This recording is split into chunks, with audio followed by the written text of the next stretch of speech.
which is good. The later, the better for me because I ate today. And I ate something I should not have ate. I had rice today and I gave up rice for Lent, and I am deeply saddened with myself because me seeing somebody eating cow foot with rice and peas, and it looks so good. By the way, I don't eat cow foot.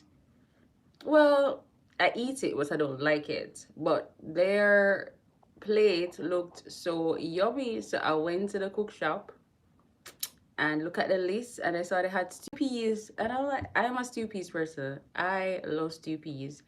Like, yeah. So I ate rice. I had stew peas today with rice, which I shouldn't have had any rice. My initial plan was to get a salad today, and I went somewhere and I saw somebody eating rice, some peas, and the cold food, and I'm like, yeah, I want some rice. So it's okay. No more